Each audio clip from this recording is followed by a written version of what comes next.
جل اللہ ما فی قلبی غیر اللہ نور محمد صلی اللہ لا الہ الا اللہ۔ حضرت عمر فاروق رضی اللہ تعالیٰ عنہ کے بارے میں امام ابن جوزی نے لکھا ہے کہ رات کو نا گھر کے اندر بیٹھے بیٹھے اچانک رو پڑے حضرت عمر، 62 سال عمر ہے، خلافت کے آخری ایام چل رہے ہیں تو رو پڑے ایسے ہی گھر میں بلا وجہ ہی۔ آپ کی اہلیہ نے، زوجہ نے بیٹے کو اٹھایا، فرمایا پتہ کرو تمہارے باپ کو کیا مسئلہ ہے، کہیں کوئی تکلیف تو نہیں، درد تو نہیں، صاحبزادے آئے، ابا جی کیا بات ہے؟ فرمایا اماں کو بلاؤ۔ سب لوگ جمع ہو گئے تو جناب عمر فاروق رضی اللہ تعالیٰ عنہ فرمانے لگے کہ بیٹھو میرے ارد گرد۔ سب بیٹھ گئے تو فرمانے لگے آج جب میں مسجد سے نکلا تھا تو میرے نبی پاک کے سچے صحابہ، سچے رسول کے سچے صحابہ، حضور کے سچے غلام یہ کہہ رہے تھے کہ عمر بڑا ہی اچھا ہے، عدل والا ہے، انصاف والا ہے۔ تو ابا جی اس میں رونے والی کیا بات ہے؟ تو فرمانے لگے ڈر یہ لگتا ہے کہ باہر تو میں اچھا تھا، کہیں گھر میں تو نہیں کوتاہیاں کرتا رہا۔ میری بات پہ توجہ کرنا، کہیں گھر میں آپ باتیں سن لیں تو شاید جتنی میں کرتا ہوں دوسرا کار ہی کوئی نہ سکے، لیکن جب عمل کے راستے پہ ہم نکلتے ہیں تو وہ مسدود ہے، وہ بند ہے۔ عمل کس نے کرنا ہے؟ آپ کوئی آیت پڑھیں تو یہاں غلطی نکالنے والے 20 لوگ مل جائیں گے، 20 لوگ، لیکن اس آیت پہ عمل کرنے والے کتنے ملیں گے؟ تو حضرت عمر فاروق رو رہے تھے، کہنے لگے کہیں تمہارے حقوق تو نہیں پامال کرتا رہا۔ تو آپ کی اہلیہ نے جب سنا تو وہ کہنے لگی عمر مجھے تو بڑا پرانا شکوہ ہے، آپ کا جاہ و جلال اتنا تھا میں بات نہیں کر سکی۔ عمر تم نے سارا دن مسجد میں گزار دیا اور ساری رات نقاب اوڑھ کے مدینے کی گلیوں میں گزار دی، میں تو زندگی کی کوئی خوشی دیکھ ہی نہیں سکی۔ چاہ تو میرے اندر بھی تھے نا کہ میرا شوہر کچھ گھڑیاں بیٹھتا، کہیں مجھے لے کے جاتا، تو میں تو کچھ نہیں دیکھا، مجھے بڑا شکوہ ہے۔ تو حضرت عمر کہنے لگے چل اللہ کی رضا کے لیے معاف کر دے۔ بھئی معافی بیوی سے نہیں مانگی جا رہی، معافی اپنی غلطی کی مانگی جا رہی، یہ سمجھ لیں۔ بیوی کے لیے تو خامد کا بہت بڑا مقام ہے نا، لیکن یہاں غلطی کس بات کی ہے؟ اپنی کمزوری پر غلطی کا اعتراف کر کے معذرت کا سوال کیا جا رہا ہے۔ تو حضرت عمر کہنے لگے معاف کر دے، تو اہلیہ کہنے لگی میں نہیں معاف کرتی، میری شرط پوری کریں۔ فرمایا وہ کیا؟ فرمانے لگی قیامت میں جب اللہ آپ کے لیے جنت کا حکم دے گا تو آپ میری سفارش کریں گے اللہ کی بارگاہ میں؟ سفارش کریں گے کہ یا اللہ مجھے کپڑے دھو کے دیتی تھی، میری عزت کی حفاظت کرتی تھی، میرے بستر کو پاک رکھتی تھی، کہیں گے؟ تو حضرت عمر فرمانے لگے تیرے ساتھ وعدہ رہا، رب نے اگر عمر کو اپنے فضل، اپنے کرم اور اپنے محبوب کے صدقے جنت دی تو عمر تیرے بغیر جنت میں نہیں جائے گا۔ عمل کا رستہ، عمل کا رستہ دیکھیں نا، 2 دفعہ استاد بات کرتا ہے، 2 دفعہ، اور کوئی زیادہ، ایک تو ہے نا کہ ایم اے اور جناب ایم ایڈ اور ایم فل اور پھر پی ایچ ڈی قسم کا استاد، ایک وہ جو matric P T C teacher ہے نا، وہ 2 دفعہ اسٹوڈنٹ کو کام کہے تو تیسری دفعہ وہ ناراض ہو جاتا ہے، کہتا ہے میں 2 دفعہ کہا ہے۔ بچے کو آپ 2 دفعہ کہتے ہیں اور اگر تیسری دفعہ کہنا پڑے تو غصہ آتا ہے نہیں آتا؟ بھئی تو نے اتنی دفعہ کہا ہے، تو سمجھ نہیں رہا بات کو۔ اور اگر اللہ کریم قرآن مجید میں سینکڑوں دفعہ کہے نماز پڑھو، سینکڑوں دفعہ، اور یہ بہانے کر رہا ہے، یہ بھی پروگرام بنا رہا ہے، پھر کہتا ہے میں بے چین رہتا ہوں، میں بے قرار رہتا ہوں۔ عمل کا رستہ اس کو اختیار کریں، آپ سکون میں رہیں گے۔ بد عمل آدمی اور بے عمل آدمی یہ ہمیشہ پریشان رہتے ہیں، ہمیشہ۔ عمل کریں، توبہ کریں تو پھر بدل جائیں، پھر تبدیلی آئے، اور یہ کوئی مشکل کام نہیں، جو بدلنے والے تھے وہ بدل گئے، بڑا کچھ کرتے تھے پر پھر وہ لوگ بدل گئے۔ حضرت فضالہ رضی اللہ تعالیٰ عنہ کہتے ہیں کہ میں بڑا دلدادہ تھا عورتوں کا،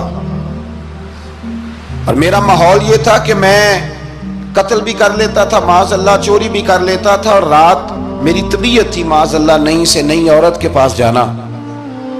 کہتے ہیں ابو جہل نے اعلان کیا کہ جو نبی پاک علیہ السلام کا سر اقدس معاذ اللہ کاٹ کے لائے گا نقل کفر، کفر نہ باشد، 100 سرخ اونٹ انعام ملے گا۔ تو میں نے ارادہ کر لیا کہ میں بہت سارا انعام حاصل کروں گا۔ قرآن مجید میں نا اللہ فرماتا ہے کہ بہت سارے لوگ ایسے ہیں جنہیں اگر میں رزق میں کشادگی دے دوں، زیادہ پیسے دے دوں، فرمایا باغی ہو جائیں، وہ سرکش ہو جائیں۔ یہ بہت سارے لوگوں کو جو اللہ تبارک و تعالیٰ اعتدال میں رکھتا ہے تو یہ ان کے لیے بہتر ہے. ہر بندہ دولت کے ہوتے ہوئے نیک ہو سکتا، تو یہ اللہ اگر رکھتا ہے نا اعتدال میں تو شکر کرے اللہ کا، ورنہ تو لوگ عیاشیاں کریں، پتہ نہیں کیا کچھ کر گزرے. تو حضرت فضالہ کہتے ہیں کہ میں نے خنجر تیار کیا اور میں نے بغل میں اس کو چھپایا، اوپر میں نے چادر اوڑھ لی. اب مجھے پتا تھا ظہر کی نماز کے بعد نبی پاک صلی اللہ علیہ وسلم طواف کعبہ کے لیے، بیت اللہ شریف کے طواف کے لیے جاتے ہیں. کہتے ہیں میں بھی اس طرف بڑھا. رستے میں نا وہ خاتون جس کے گھر میں نے رات آنا تھا، میں نے دروازے پہ دستک دی. میں نے کہا کہ تیار رہنا، تیار رہنا، آج میں بڑے پیسے لے کے آؤں گا. اسے میں نے یہ کہا اور پھر میں چلا گیا بیت اللہ شریف کا طواف کرنے. کہتے ہیں اللہ کے محبوب بھی طواف کر رہے تھے تو میں نے بھی طواف شروع کر دیا. ارادہ یہ تھا کہ جہاں نبی پاک علیہ السلام میرے قریب سے گزریں گے تو موقع پا کر میں حضور کے جسم اقدس پر خنجر کھونپ دوں گا اور معاذ اللہ شہید کر دوں گا. کہتے ہیں حضور ایک دفعہ بھی میرے پاس سے گزرے تو میں ہمت نہ کر سکا، دوسری دفعہ بھی پاس سے گزرے تو میں ہمت نہ کر سکا، تیسری دفعہ بھی گزرے تو میں ہمت. نبی کریم صلی اللہ علیہ وسلم 2-3 دفعہ گزرے تو فرماتے ہیں کہ مجھے موقع نہ ملا، اس لیے کہ حضور فرماتے ہیں اللہ نے روب کے ساتھ میری مدد فرمائی، دشمن پر میرا روب طاری ہو جاتا ہے. فرماتے ہیں جب چکر پورے ہو گئے تو محبوب کریم نہ چھٹے چکر پہ فرمانے لگے فضالہ چکر ایک رہ گیا ہے، بے خبر ہو جو غلاموں سے وہ آقا کیا ہے، ایک پھیرا رہ گیا ہے. کہتے ہیں طواف مکمل ہو گیا تو محبوب میرے قریب آئے، فرمایا وہ کام کرتے کیوں نہیں جس کے لیے آئے تھے. میں نے عرض کی یا رسول اللہ کون سا کام، کیسا کام؟ اندر تو چور تھا نا، بانج فقیروں کسے نہیں ماریا اے ہوئی چور اندر دا، اندر چور تھا نا. کہتے ہیں حضور نے مجھے کندھے سے پکڑ کے ہلایا، فرمایا کرتے کیوں نہیں؟ جب حضور نے ہلایا تو وہ خنجر بھی پیروں میں گرا اور میں بھی رسول اللہ کے دردا. اندر چور تھا نا. کہتے ہیں حضور نے مجھے کندھے سے پکڑ کے ہلایا، فرمایا کرتے کیوں نہیں؟ جب حضور نے ہلایا تو وہ خنجر بھی پیروں میں گرا اور میں بھی رسول اللہ کے پیروں میں گر گیا. میں نے کہا حضور مجھے کلمہ پڑھا دیں. کہتے ہیں حضور نے پہلے میرے دل پہ دست مبارک پھیرا، پھر میرے نبی نے مجھے کلمہ پڑھا دیا. اب نا مرید ہونے والا کہتا ہے کہ جی آہستہ آہستہ میں ٹھیک ہو جاؤں گا. اب وہ آہستہ آہستہ کا کیا ترجمہ ہے یہ بالکل سمجھ نہیں آتی. بھئی کسی بندے سے 5 لاکھ روپیہ لینا ہے تو اس سے وہ کہتا ہے جی میں آہستہ آہستہ دوں گا، 500 روپیہ دے دیا کروں گا روز کا، تو کہتے ہیں میری رقم خراب ہوتی ہے، پورے دو.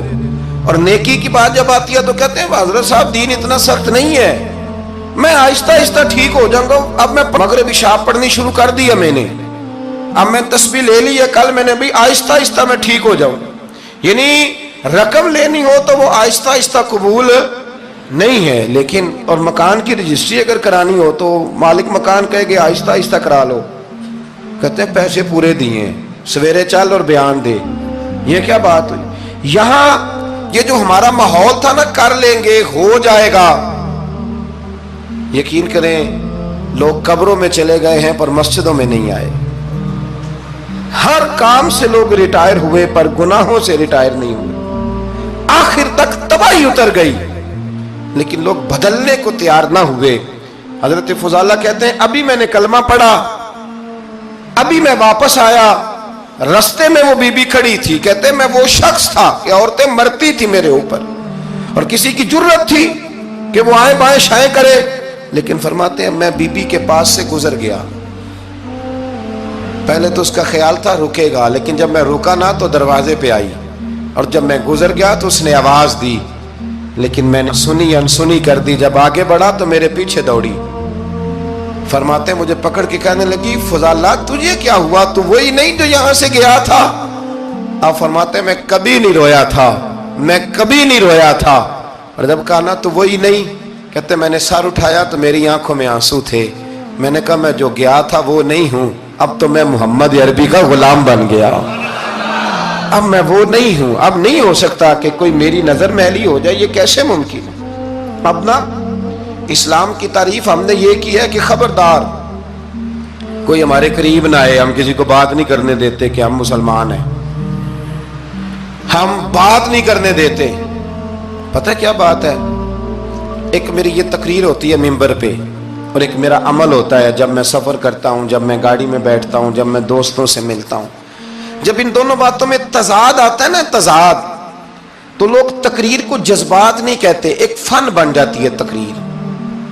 آپ کو پتا ہے نا, واعظین نعت خواں کہتے ہیں میں نے محفل لوٹ لی, پھر لوگ شمار کرتے ہیں کتنے لوگوں نے سبحان اللہ کہی, پھر لوگ شمار کرتے ہیں کہ آج 5 بندے روئے بھی تھے جب میں تقریر کر رہا تھا. تو پھر یہ فن ہے, یہ جذبات کا اظہار.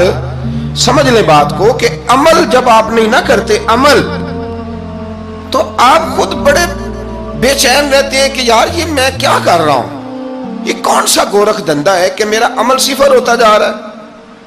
ہمارے ایک استاد تھے تو وہ فرمایا کرتے تھے کہ اگر پڑھے لکھے آدمی کو تم بے عمل دیکھو تو اس سے دور ہٹ جایا کرو, ورنہ تمہیں بھی بے عمل کر دے گا. میں نے ان سے عرض کی, میں نے کہا حضور یہ کیا ہے؟ تو فرمانے لگے اپنے حضرت صاحب سے پوچھنا, وضاحت کریں گے. میں نے حضرت صاحب سے کہا جی عجیب بات کر دی ہے, علم والے بندے کے پاس بیٹھ کے تو علم آتا ہے. تو وہ فرما رہے تھے کہ علم والے بندے کے پاس اگر وہ بے عمل ہو تو بالکل نہ بیٹھنا. تو حضرت صاحب فرمانے لگے انہوں نے صحیح کہا ہے. اب بات بہت بڑی ہے, پتہ نہیں آپ کی سمجھ میں آتی ہے نہیں آتی, بہرحال کر دیتا ہوں. پڑھا لکھا بندہ اگر بے عمل ہو تو اس کے پاس, تو میں نے کہا حضور کیوں؟ فرمانے لگے اس لیے کہ وہ اپنی بے عملی پر بھی دلائل دے گا.